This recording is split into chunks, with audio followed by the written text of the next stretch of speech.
So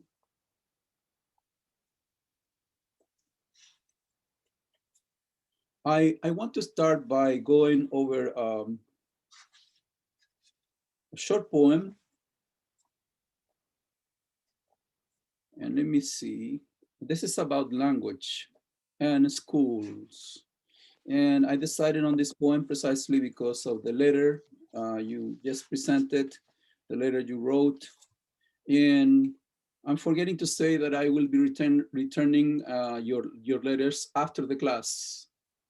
I will send them back to you with the grade email. I will email them to you, as I always do with the assignments. And also we have that forum on Martín Espada's poetry. If you haven't participated, or if you need to participate, please do so. So why am I lost here? I just had my poem.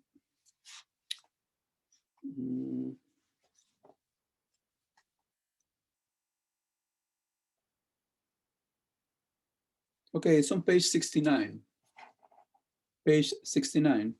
And the title of the poem is The New Bathroom Policy at English High School. So page 69. The boys chatter Spanish in the bathroom while the principal listens from his stall. The only word he recognizes is his own name, and this constipates him.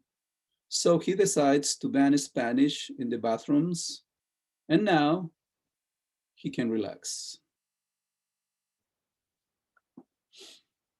Martín Espada was invited to this school. When somebody told him that the administration of the school was banishing Spanish from the school, and so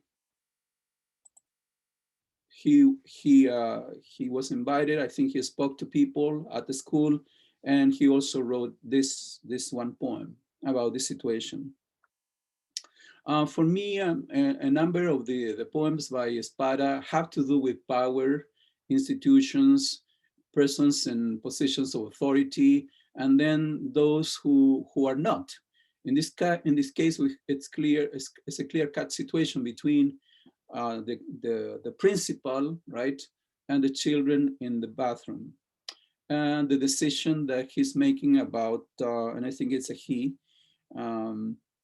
to ban Spanish from school because of this situation that happens inside the bathroom. I think if you take a look, well, that's why in the title, I would say it's so important the word English, right? Which is kind of awkward, right? If you take a look at the sentence, the new bathroom policy at English high school, but Martín Espada is insisting that that's what's happening. Somehow the administration is forcing something into the school. So that's why I think the title reads kind of awkwardly, English high school. And then we have a situation that happens a lot to people who are bilingual, right? And I heard a lot from my students pertaining to this. Oh yeah, we were talking, like in the supermarket, and we switched to Spanish, and people who were surrounding us, they were kind of looking at us awkwardly, and my students would say, and they usually think that we're talking about them. Okay, when we switch codes, linguistic codes. Now, I would like to argue that in this case, the situation is even a bit different from that my students have been describing. It's similar, but not exactly the same because of the second stanza, where you read, the only word he recognizes is his own name, and this constipates him. So actually the principal hears his name being said by the students. And so they must be talking about him. Now, that doesn't mean necessarily that they're saying something bad, okay, about the principal or speaking against them necessarily, right? But he cannot understand what they are saying. That's for sure, because I take it again. I take it as a he. Yeah, he. So he decides, but he assumes that they are most likely saying something, negative about him, and then he makes this decision according to the poem. Okay. Um, so I think we can all read the poem as a joke, sort of a joke. And the joke is on the principal and on the institution for forcing, banishing a language from the school. And but also for suppressing the voices of the students within the school. Um, so in that regard, this poem has to do for me with being monolingual uh, or bilingual, right? And another comment that I could make about the poem, and I'm just warming up the class because I was waiting for more people to show up, just for those who are coming to the class now, more or less.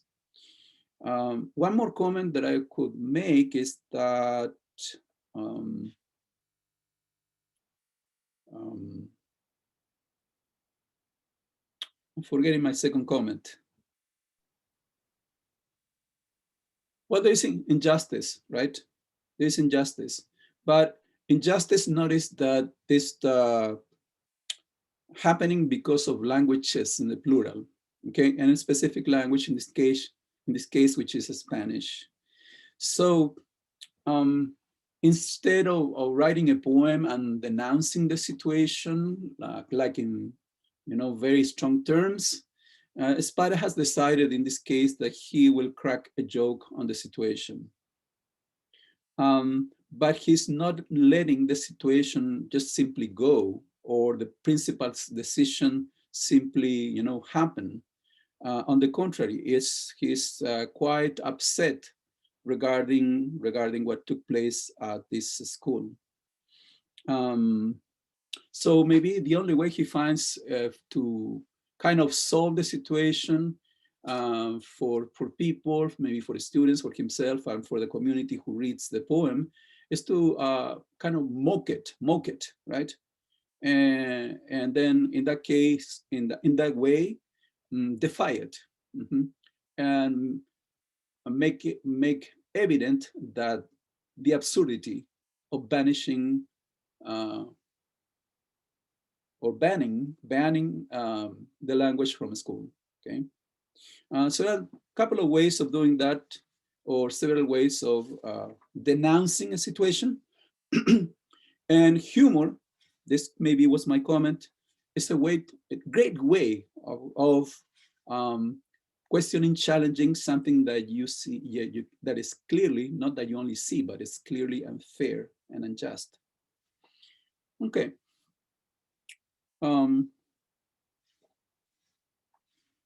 So before some of you arrived this morning, I was talking about the final exam options. And so I'm going to share with you all what I just included in the Raise Your Hand forum.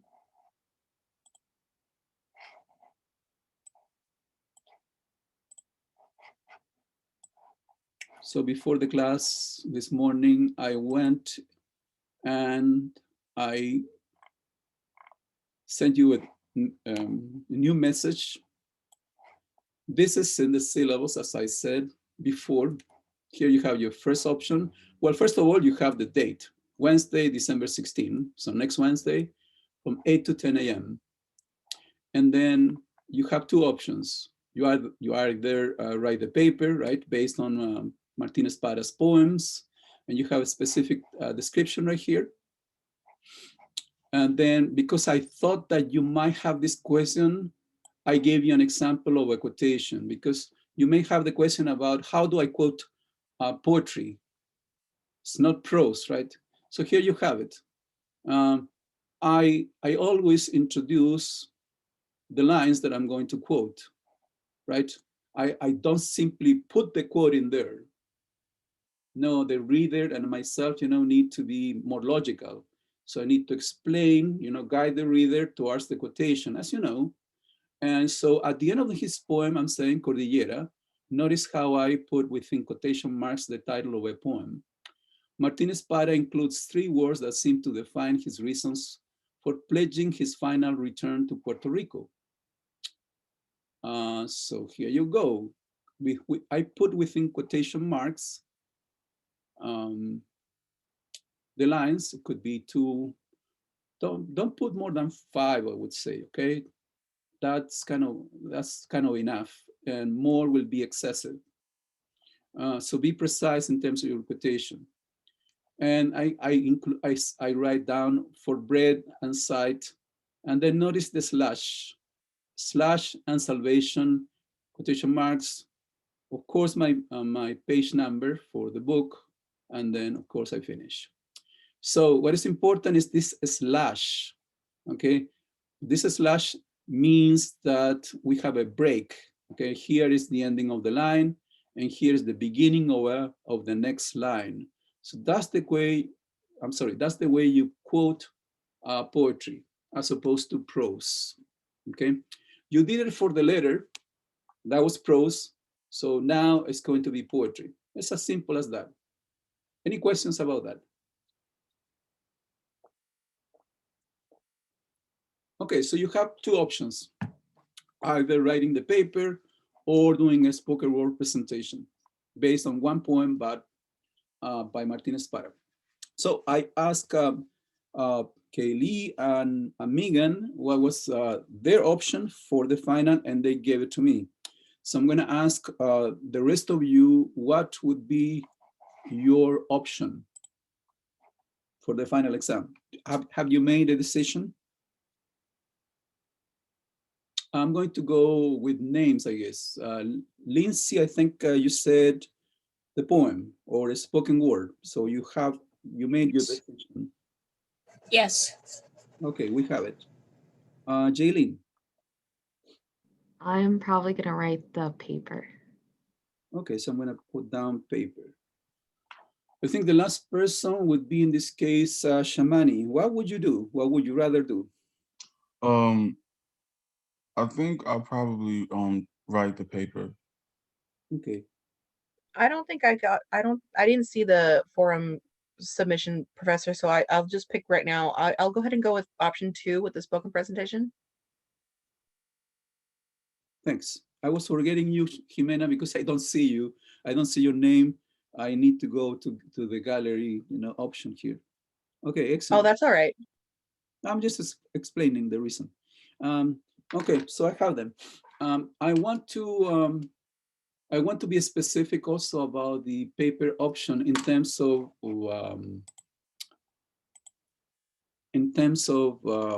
topics. Okay, simply that, topics. Let me give you one example. One topic that is kind of obvious would be the life of Martín Espada, or if you want to call it, for example, something like autobiography or autobiographical poems. That could be an option, because we have several poems that pertain to his life, right? And we started actually with one when he is talking about Puerto Rico, right? Called precisely Cordillera, the one that I was quoting from. And you can also do this topic, work. How is he describing or writing about different jobs that he's had throughout his life?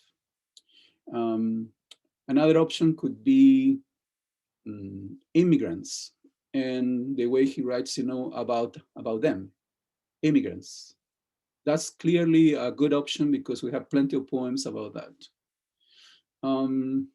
But I'm not precluding you from choosing your own topic. I'm just saying that's what I expect to see in your first page, with your title right there.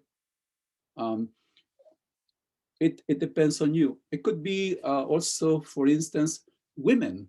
That's a great topic. that I would love for one of you to explore. Women in the poetry of Martín Espada. Whenever you see, that there is a female character or women, a group of women as part of the poem, you can study that and write about, the significance or the importance of women in the poetry of Martín Espada. As you see, we have plenty of options. It just depends on your point of view. But please, you do need a point of view, okay, to make sense of the poems that you'll be choosing. Because if not, it would be too vague and, it will not be focused. So that's why I say it's important to have the theme or topic or issue, right? And then gather all the poems, the 5 poems, according to your topic, okay? Questions about that? Could you do like the struggles, like some of the struggles that he went through? I don't know how to name it. Yes. And thanks for saying that, because the word struggle is very important for me in terms of the poetry he's writing and how he's writing his poetry. Yes, that's an excellent option. What I would advise from my viewpoint from this side is that if there is a struggle, I would also like for you as to write about agency. Does it make sense? Or what I'm saying is unclear? What do you mean by agency? Exactly. Okay. The fact that one is independent up to extent, and nothing will stop you from doing something about a situation. Let me give you an example. Okay, I'm sorry, I'm going to be kind of blunt, okay? Let's say, I'm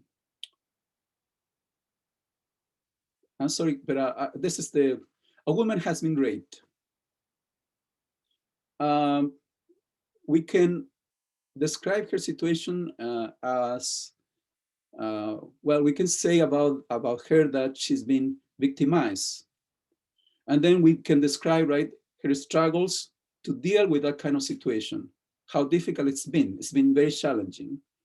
Then what I would like you to also pay attention is, as I said before, to agency. That is to say, what is she doing in the process, right, of, say, recovery in this case, to fight back, to not let that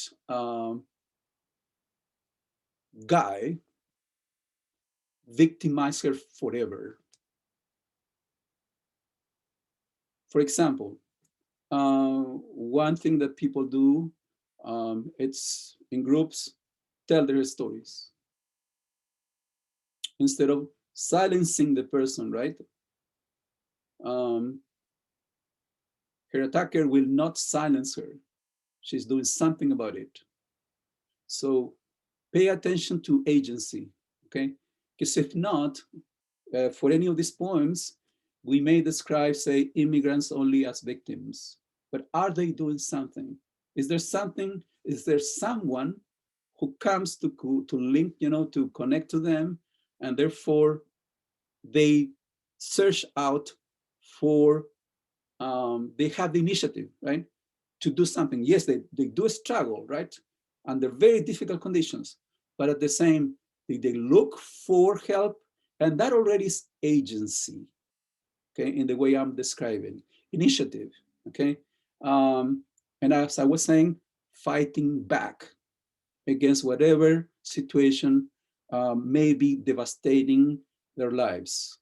So agency for me is crucial, okay? Because if we don't talk about agency, we think that people only will be suffering through something, right? And they will never attain some kind of voice. To voice, a voice to voice, what is important in their lives. Okay, and so does it make sense, Kaylee, now? Yeah, thank you. Okay, fantastic. No, thank you for actually saying that, what you said, because that prompted me, to talk about agency. And for sure, sometimes it's difficult, to find agency. But at the same time, if we look kind of, let's see if that is something that we can talk about with some of the poems actually. For example, on page 79, Federico's Ghost. And after this, I'm going to ask Jimena to share with us her letter, my education letter, okay? I'm not forgetting you, Jimena. I'm just trying to work through the poems. So please go to Federico's Ghost. And we're gonna talk about agency, okay, pertaining to Federico's Ghost and struggles. So, Jaylene, could you start by reading the first stanza? Yes. Thanks. Federico's Ghost. The story is that the whole family of fruit pickers still crept between the furrows of the field at dusk, when the raisins of whiskey or whatever the crop duster plane sprayed away, floating a pesticide drizzle over the pickers, who trashed like dark birds in the glistened white net, except for Federico, a skinny boy who stood apart in his own green row, and, knowing the pilot would not understand in Spanish that he was a son of a whore, instead jerked his arm and thrusted an obscene finger. Thanks a lot. Megan, could you continue or read the second stanza? The pilot understood. He circled the plane and sprayed again, watching a fine gauze of poison drift over the brown bodies that cowered and scurried on the ground, and aiming for Rodrigo, leaving the skin beneath his shirt wet and blistered, but still pumping his fingers at the sky. After Federico died, rumors of the labor camp told of tomatoes picked and smashed at night, growers muttering of veiling children, of communists in camps, first threatening to call immigration, then promising every Sunday off. It was only if only the smashing of tomatoes would stop. Still tomatoes were picked and squashed in the dark, and the old women in camp said it was Federico, laboring after sundown to cool the burns on his arms, flinging tomatoes at the crop duster like a mosquito, lost in his ear, and kept his soul awake. Okay, so here, as you know, we have a little story. Again, we have a little story because Martín Espada gives shape to some of his poems by telling stories. So how would you summarize the story for this poem? We have a main character, of course, who is Federico, right? And then we have a conflict, because for the story, we need a little conflict. So Jimena, how would you summarize the situation here? What took place?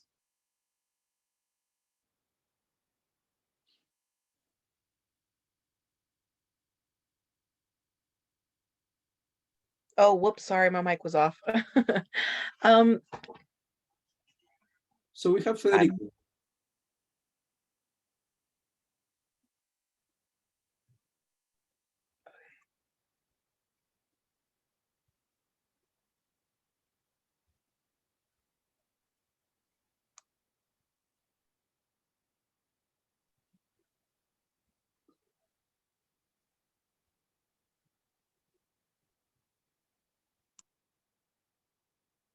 I cannot hear Jimena. I think she's struggling with her mic. But it's clear that we have at the beginning fruit pickers, right? Fruit pickers, whole families of fruit pickers that are working at dusk in the fields. And then we have the plane, right? Kind of hovering above the fields. And then we have a crucial mention here, which is floating a pesticide drizzle over the pickers. So this is right the beginning of the action somehow. It's like very visual. It's like a camera looking at the fields and taking a look at the plane that is going over spreading the pesticide over the fields. And notice how they go, the fruit pickers, thrashed like dark birds in a glistening white net, the pesticide, white net. But as the poem says, Federico stands out. Federico stands out. Why is he, in what sense is he, Kaylee, is standing out?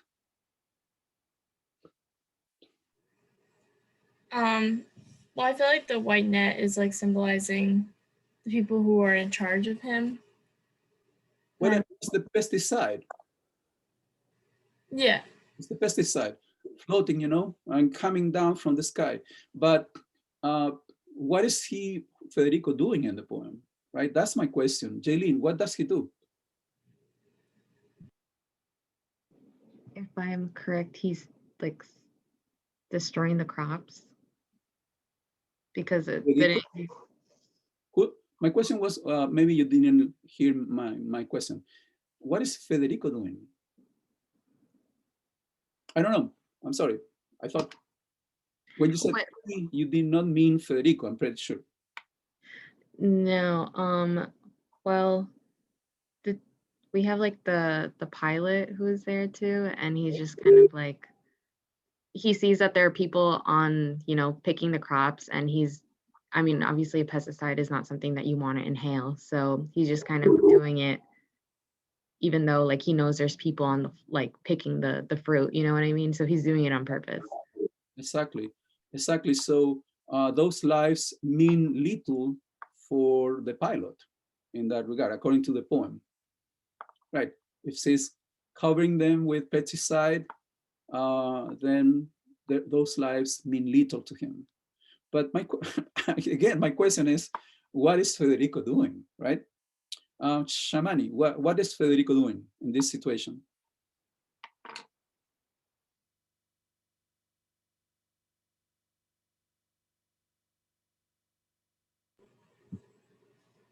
Is he working in the field? First of all, he's working in the fields, and as we know, he is flipping off the pilot to show his anger. Yes. And how he's giving the pilot the bird. He's flipping him off. Yes. And he's got a reason for that, and the reason was explained by Jaylene, right? How can he, the pilot, be doing that? Well, this is my reaction, Federico. Agency, right there, right? Now, there's one more reason why he does it physically, okay? He expresses his rage physically, because in the poem it says, knowing the pilot would not understand in Spanish that he was the son of a whore. Because that's an expression in Spanish that Martín Espada actually uses in a different poem. If you go to page 70, you'll see the Spanish, okay? And in the title, page 70, Portrait of a Real Hijo de Puta, okay? To say it mildly, that expression means that any person is, this is mild, okay?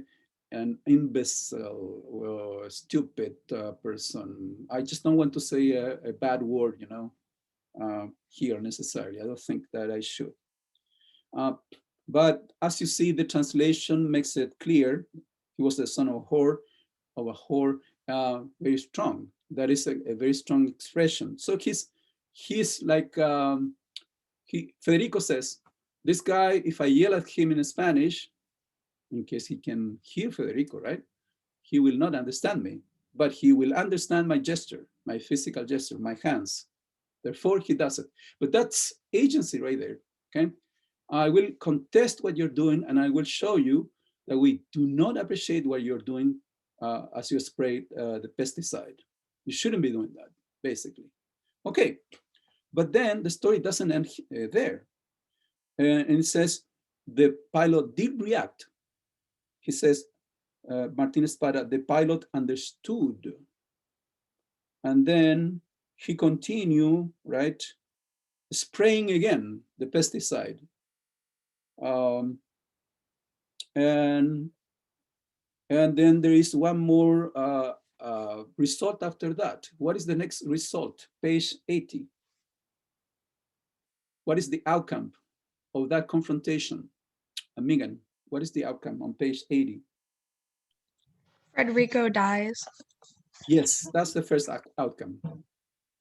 Right. So in this case, Martín Espada would be denouncing a situation, right? And we know that,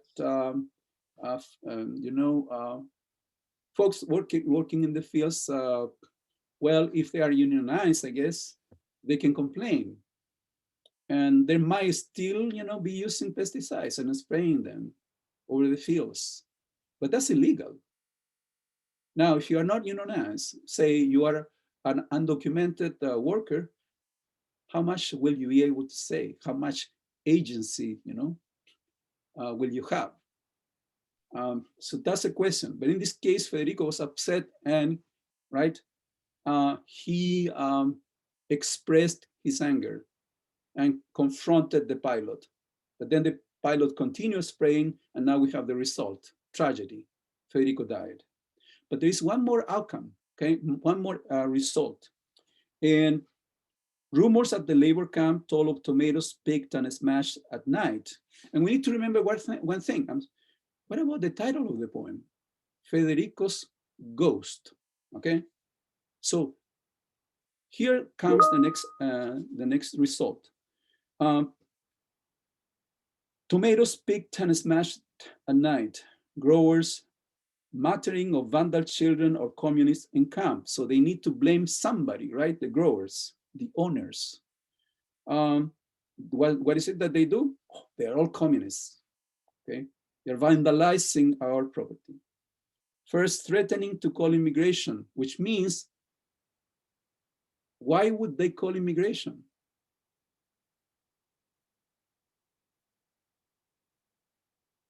To have them under control so they can continue working for them. Which means also that they are undocumented workers. Or they have, a mix, I don't know. But indeed, that's why they say immigration. We'll call immigration on you, right? And then notice how they switch the owners, their decision. Then promising every Sunday off if only the smashing of tomatoes would stop, right? Because this is devastating, right? They're harvesting of the tomatoes. Now, street tomatoes were picked and squashed in the dark. Agency, guys, agency. Okay, something is happening here. And the old women in camp said it was Federico, laboring after sundown to cool the burns on his arms.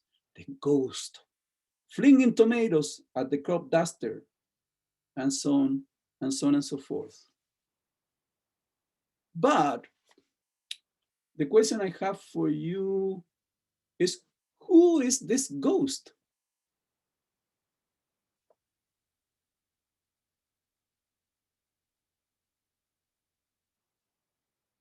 The second question would be, do you believe in ghosts? Or can we believe in a ghost given the situation that we have in this point? Who is the ghost?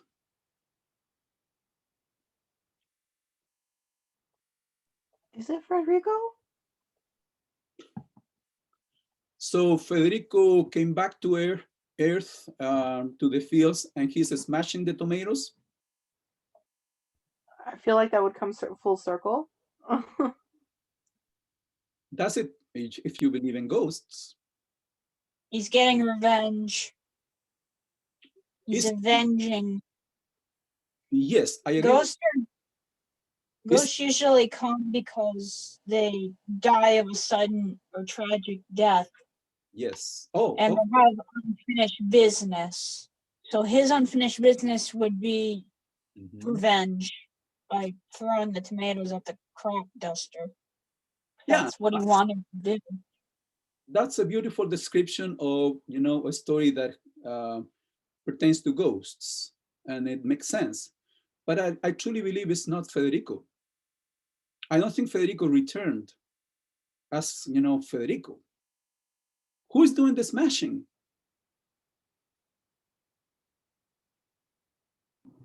The other field workers. Of course, the other field workers. And now they name Federico.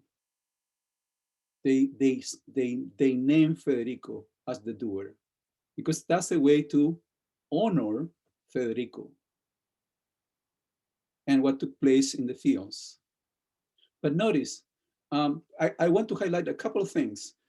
First of all, who is talking about Federico? Women in camp. So here, if you're going to write, you know, your paper about women, here you have the agency coming from what women are doing. They may be the organizers. They may be those who are fighting to make sure that Federico remains present in that regard, right? And they will not stop as a way to demonstrate to the growers power, like the principal and the students, right? To power, right? They will not stop until power concedes something. Because notice, throughout the poem, the growers have not said anything. They have not said the pilot shouldn't have been spraying pesticide. They haven't. And they seem not to have said something like, we are sorry for what took place. We are not going to ever do this again. Have they said it? And so on and so forth. And we have the complication, like in the previous poem about the bathroom in Spanish, right? Is that that the workers are, as I said, undocumented, and therefore they have um, what is it that they can do about the situation, right? Well, they could do something. And maybe as women, you know, who are very active and decisive, and who also feel the pain of Federico, you know, the Federico's death. Uh, well, they organize, they do something about it. And they are succeeding, it seems, because the growers are going, you know, well, we'll promise every Sunday off if the smashing stops. So um, so you have that way, you know, of looking at the situation where you have an unbalance of power, a clear unbalance of power, and then you see glaringly the side of the victim or the victims. Okay, to respect the situation, if we want to respect the situation, if we want to respect the humanity of people, we will not portray them, in my view, simply as victims. We will respect their agency, the way they have to fight back, or even if it is, you know, something minimal that can be done about an awful situation. If we find it, let's grab onto that, okay, and let's highlight it, because sometimes in horrific situations, even for example, like in the concentration camps, in the Nazi times, concentration camps. Uh, there was humility among the prisoners. There was at times decency. There was solidarity. Um, there was some kind of simple recognition of the other person next to you. It was really complicated, right? It was really complicated. But given, if you read the stories, if you read what you know they have written, those who survived concentration camps, you will see that there was humanity. There was humanity, and even some at times those who were the guards, you know, from time to time they kind of surprised those who were in those concentration camps by showing a degree of humanity that made a difference in the lives of those people who were victims, indeed, of atrocities. So that's why for me it's so important, you know, to highlight agency in the lives of peoples, and especially people who seem at first from the, you know, outside looking in as having little power, little voice, little agency. Okay, so I'm going to just name the next poem that I would like for us to go over. That's going to be on page 91, and it's called Coca-Cola and Coco Frio. Coca-Cola and Coco Frio. So after Jimena shares with us her segment of the letter, and we ask her 2 questions, we'll go over this poem. And we'll come back to autobiography and Puerto Rico. Yes, Jimena. You need to turn on your camera. Please turn your Okie dokie.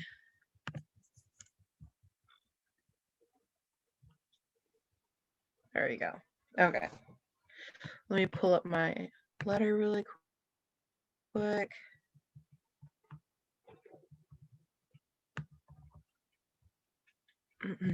Okay.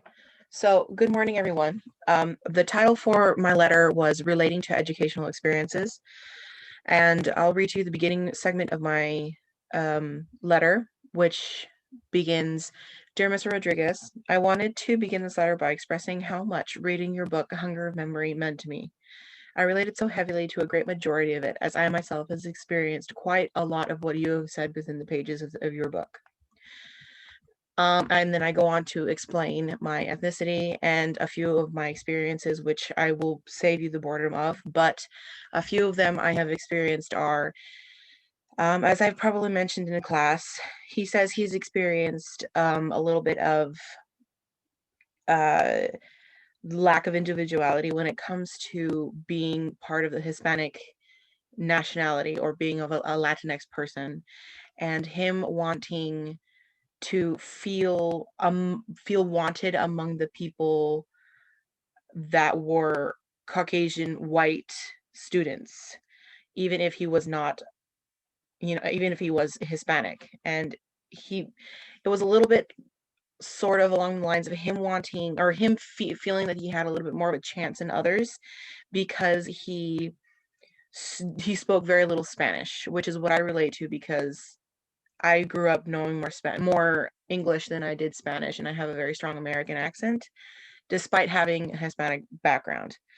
And among other things, wanting to feel connected to his Hispanic nationality by wanting to be more connected with his culture, his language, and his background in general. Another thing that I will say is when it comes to schooling in particular, I also experienced Jimena, a Catholic. Jimena, sorry to stop you. Yes.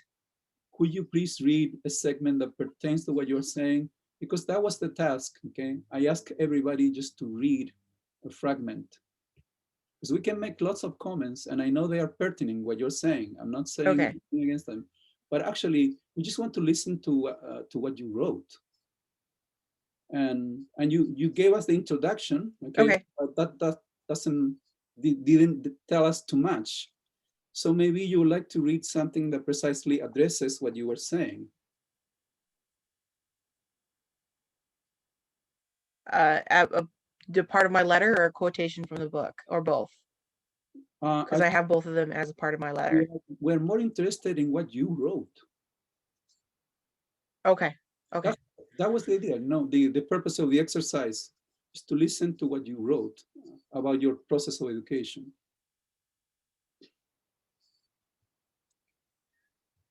Okay. Okay. So I grew up in a very conservative home where Catholic schooling was greatly valued, and because no such school existed in El Paso around the time, which is where I come from, my parents decided to uproot our home to find a better school for all 7 of us children. and in the northernmost regions of New York State we ended up. One of the most relatable segments of your book was shown through all of your examples and anecdotes of how you were raised within the school system.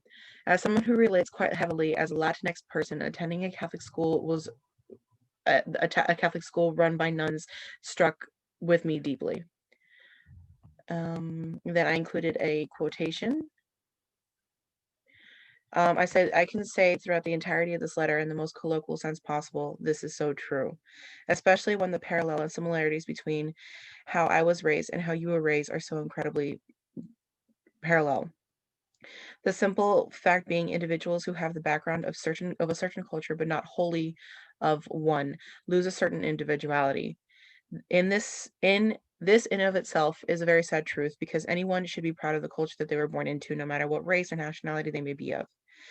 As a woman who has gone through such situations, are completely that I have lost a certain individuality when it comes to my Mexican culture.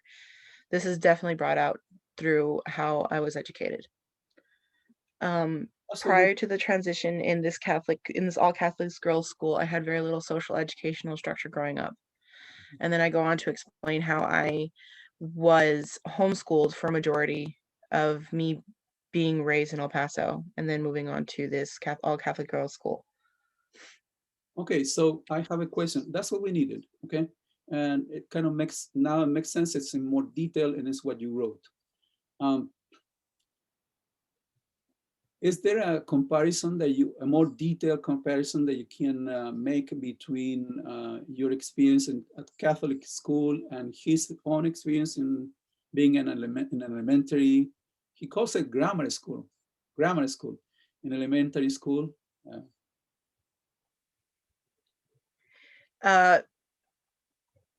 I'm sorry, I misunderstood the question. You want me to make a parallel between myself and himself? Is that what you're asking?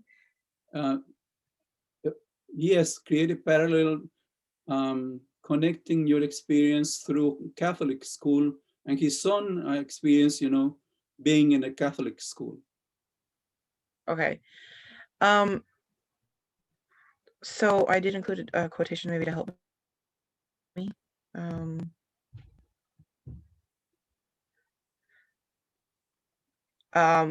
I'll go ahead and read this quotation just to help real quick. Supporters of bilingual education today imply that students like me miss a great deal of not being taught in their family's language. What they seem to not recognize is that socially disadvantaged child, I considered Spanish to be a private language. What I needed to learn in school was that I had the right and obligation to speak in the public language of Los Gringos.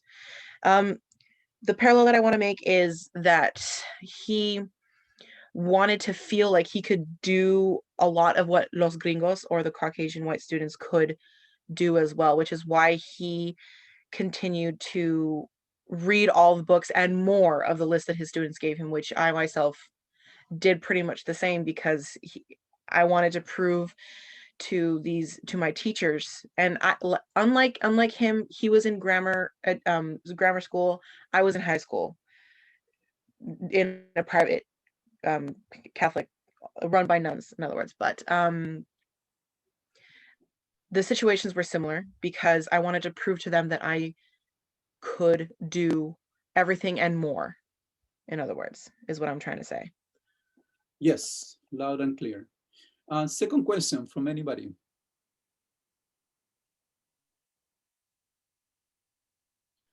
Were there any parts of the book that you disagreed with, like pertaining to his stance on bilingual and education? I don't think so. I think I agreed with a lot of what he says, again, because his situation and my situations are so similar, but I can't remember anything in particular. If you have any like specific examples of what you're looking for, but as far as I can remember, no, I agreed with pretty much everything of what he said. Okay, thanks a lot. Okay, that's what we needed. Thanks a lot. Let's move on then to Coca-Cola and Coco Frio on page 91. Thanks, Jimena. Okay. Thanks a lot. So let's read the poem. I'm going to say, Kaylee, please start by reading the first stanza.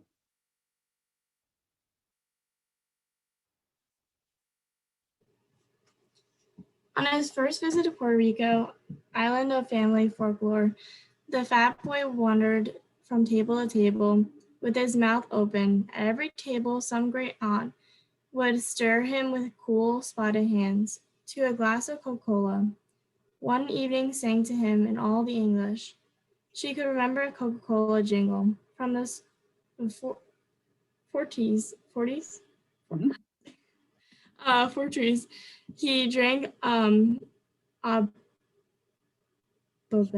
How do you say that? It's a word to say. Through he was bored with this portion familiar. Oh my gosh, familiar from soda fountains in Brooklyn. Yes, familiar from soda fountains in Brooklyn. Lindsay, continue. Second stanza.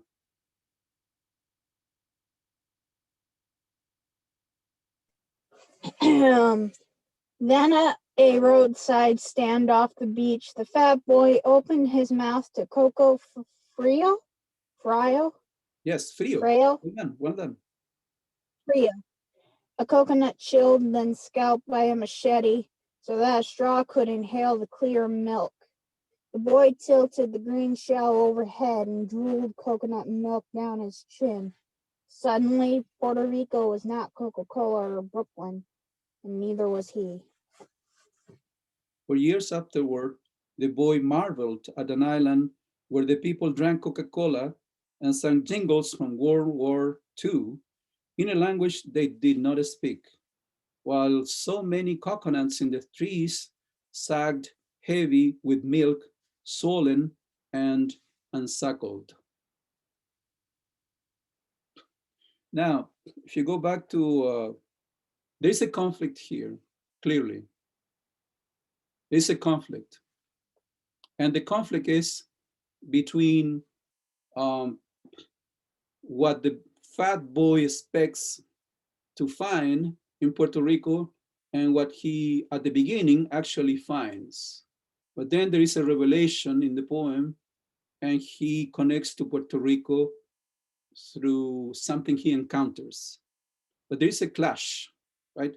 So we need to remember the biography, a bit of the biography of Martín Espada. We said he was born in Brooklyn, in the city of New York, in Brooklyn.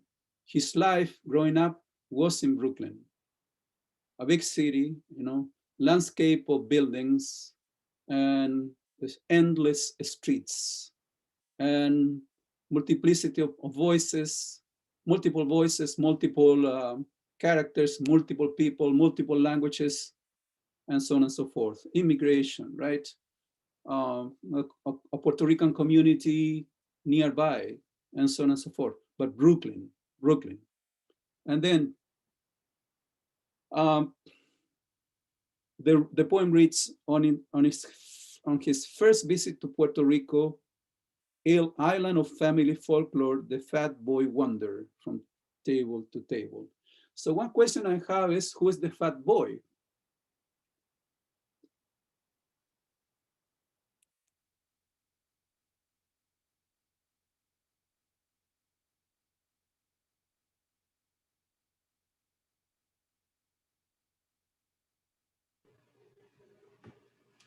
Is it just someone that he saw, or is it like one of his family members? That seems to be the first impression we will have, because this is said in the third person, right? It's like Martín Espada is looking at someone from the outside. Any other ideas?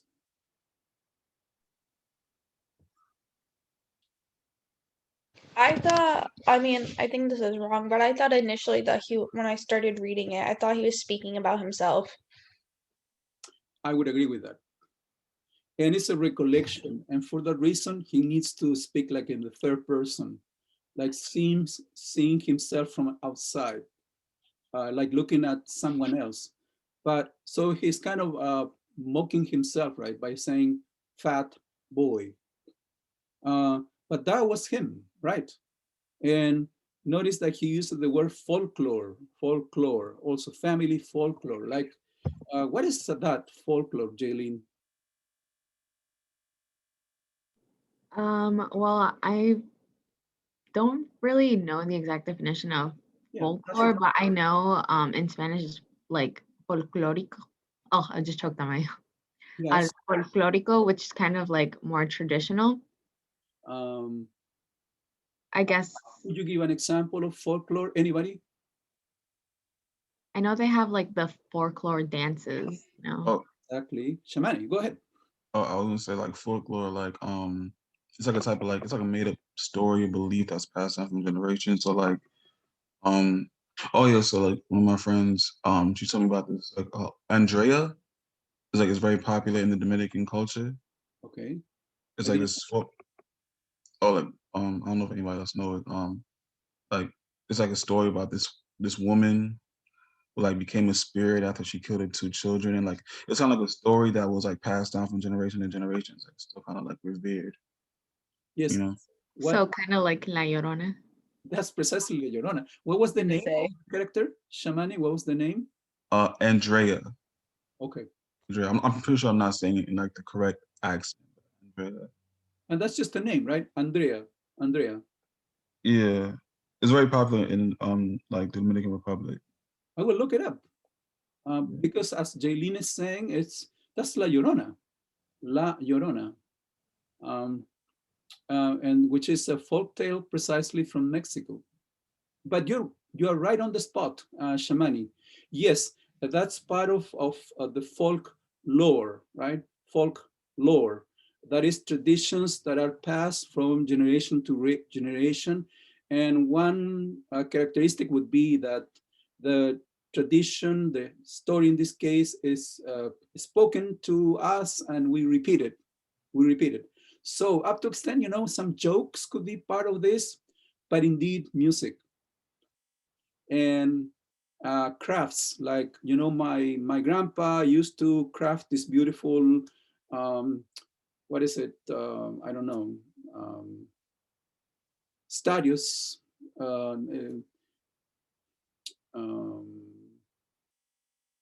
he was very good at carving. I'm just giving you an example, right? And so he taught me how to carve, say, elephants, okay, out of maple wood. That could be also part of these traditions that we're talking about. So, but in this case, we were talking about island of family folklore. So, as Shamani was saying, then lots of stories were told to the fat boy about Puerto Rico. And now he goes back to Puerto Rico and he will find out, right? Okay, they told me all these stories about Puerto Rico. I then um, he might have the sense that Puerto Rico will be like a wonderland, okay, a wonderland. And then that's why he goes from table to table with his mouth open for me, okay, in the sense that he wants to not only, be thinking about Puerto Rico, but swallowing, what is eating up Puerto Rico, okay, and so, but then there is this clash because the first thing they gave him was Coca-Cola, and he says, and then they also start his relatives speaking English, right? And then they sang a jingle, Coca-Cola jingle from the 40s. So it's like going to nowhere land instead of wonderland, nowhere land. I know this stuff, he says, he drank the stuff obediently, but he was bored because this was not his Puerto Rico. This was not the amazing place he wanted to go to. Okay, so disappointment. Now, from the other side, if you look at the story from the side of the relatives, they're kind of welcoming him, right? Okay, we're gonna give you the good stuff that you are acquainted with. Here, let's share some Coca-Cola. And here, we're going to sing to you something in English because we know you have been speaking the language, since you were born, most likely, right? English. So disappointment, a clash of perspectives or approaches, right?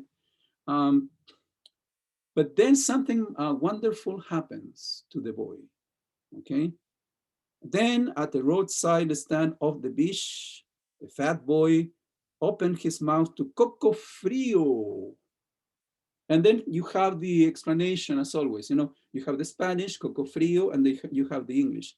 A coconut shield, then scalped by a machete. So he was looking at the person doing it so that a straw could inhale the clear milk from the coconut, right? And then happiness happens.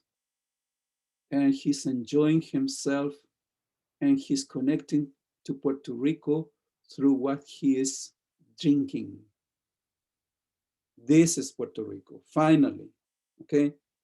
This is not Brooklyn.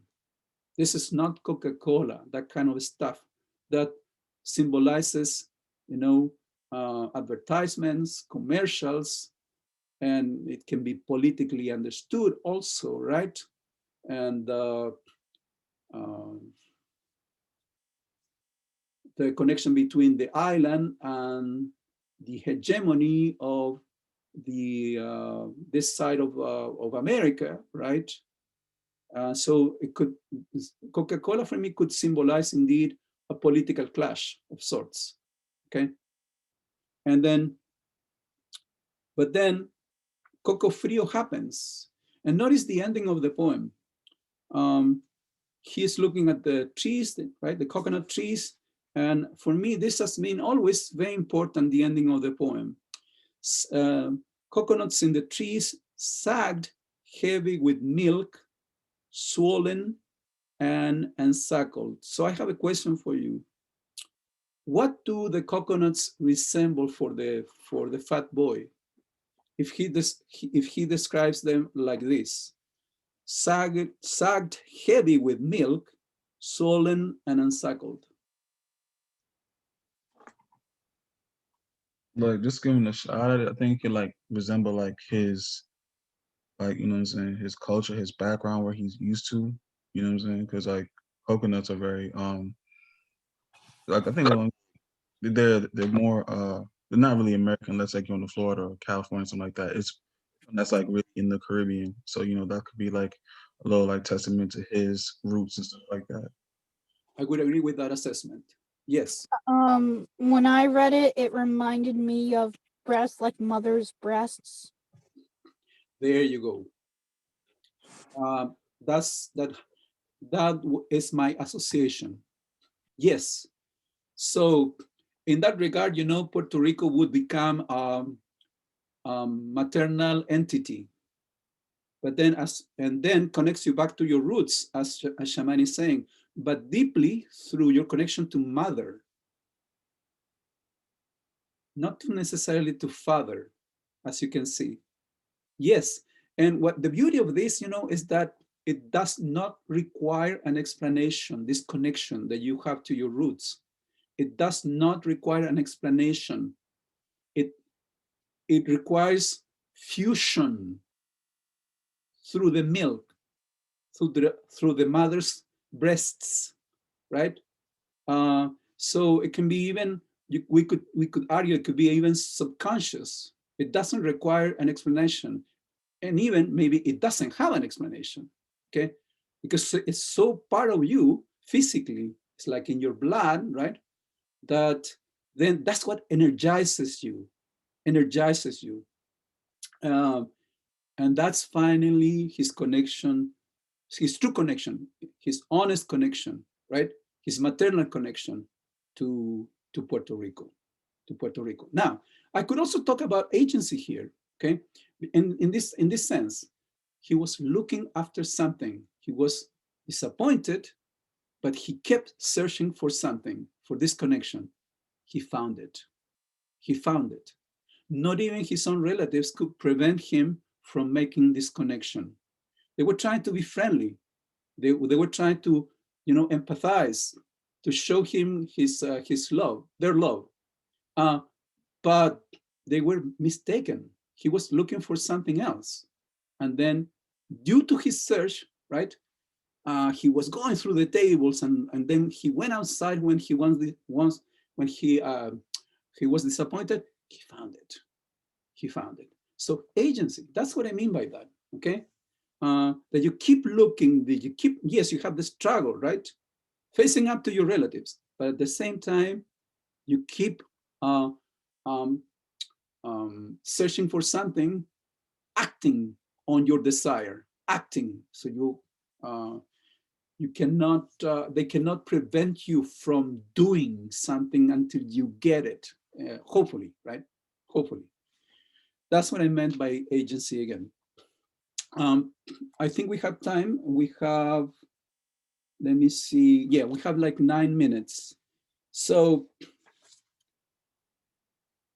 I think we can go to the next poem, page 93. It's right next to the poem you see, because I think this is an important poem to understand him as an adult. Here we have the side of a child, right? But here we have the side of an adult looking back to his youth. So page 93. Professor, before we begin, I'm sorry. My Spanish teacher just emailed me asking if it would be all right for me to leave in like 5 minutes for, actually, not even, for a quick Spanish quiz. So I might have to leave like right now. Is that all right? Thanks for telling me. Okay, sure. Okay, sorry. Thank you. Have a good one. Who burns for the perfection of paper. At 16, I worked after high school hours at a printing plant that manufactured legal pads. Yellow paper, stacked 7 feet high and leaning as I slipped cardboard between the pages. Then brushed red glue up and down the stack. Jaylene, continue.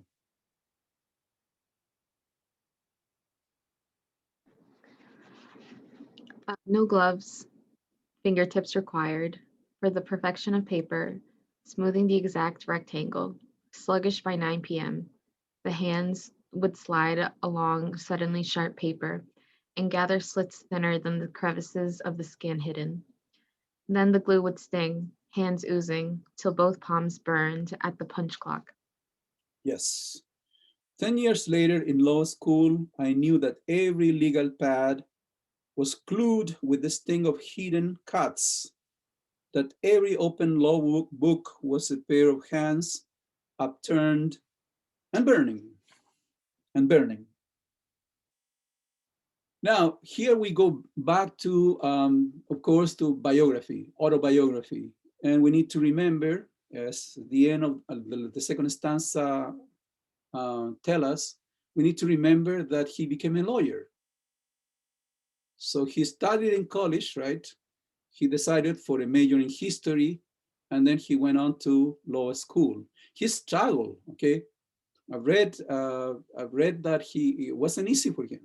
It wasn't easy for him. He had to work a lot.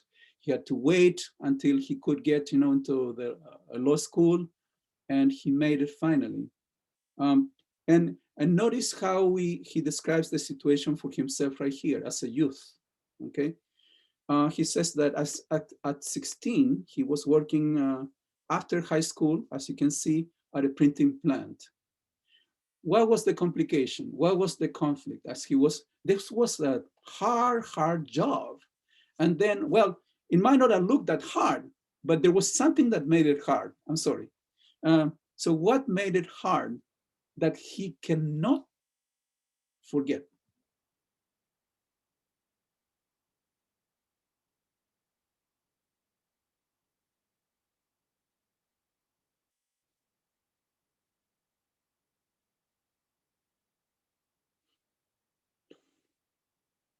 That the glue would sting.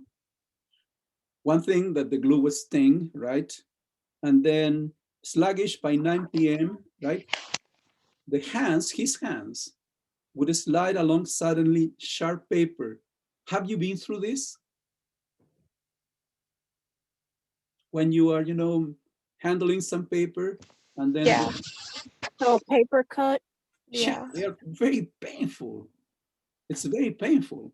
it's like a little, little cat, but it's really nagging because it keeps hurting you. Okay, it's like a sharp cat. And so he says, the hands would slide along, this sharp paper and gather slits thinner than crevices of the skin, hidden. So nobody would maybe see them, but he was feeling them all the time. So at 9 o'clock, p.m., 9 p.m., okay, end of the job, but not end of the story, okay? Not end of the story. So at the end of the poem, we have again a sudden change because, okay, that wasn't when I was 16. And then notice 10 years later in law school, so as a grown up, I knew that every legal pad, so he's looking at the legal pads, now as a lawyer, a student, was glued with the sting of hidden cats, that every open law book was a pair of hands upturned and burning. Question, what is the poem about then? Yes, it is about recollection. Yes, it's about remembering. But what else is the poem about?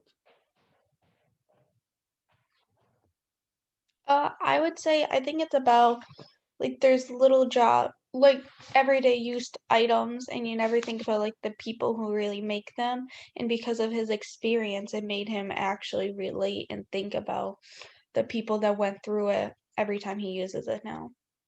I agree. I hope you all agree because I think that's the poem about, basically. Yes. And notice that the poem is also autobiographical as well, right? It's telling us this is what I did in the past when I was 16 years old. But now, right, I can reflect on what took place.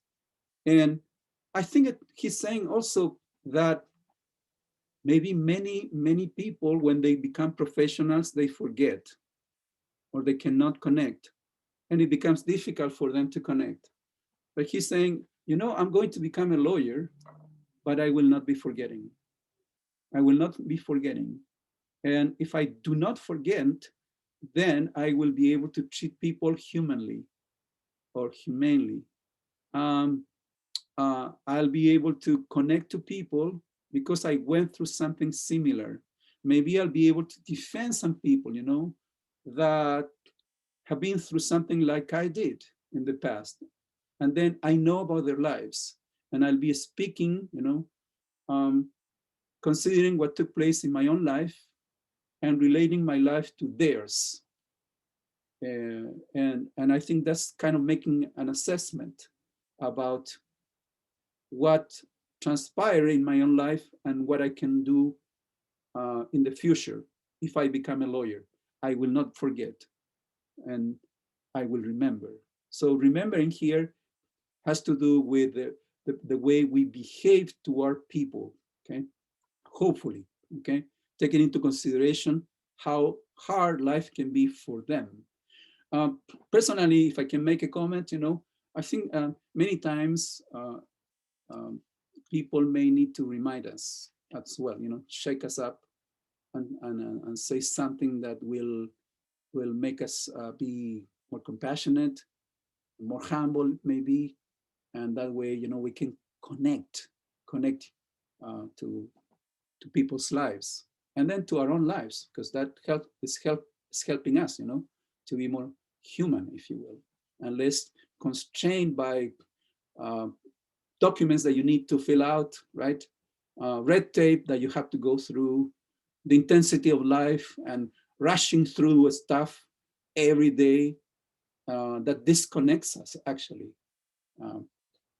So yes, that's the poem about. We only have 1 minute. I don't have, well, there are lots of poems, okay? Lots of poems.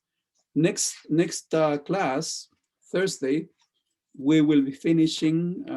I would like to concentrate on poems about his wife. So that's poems about women. And also, if you can take a look at page 117 for next class, at least we should say something about this important poem, Imagine the Angels of Bread. Because for me, this poem is almost like a summary of his poetry.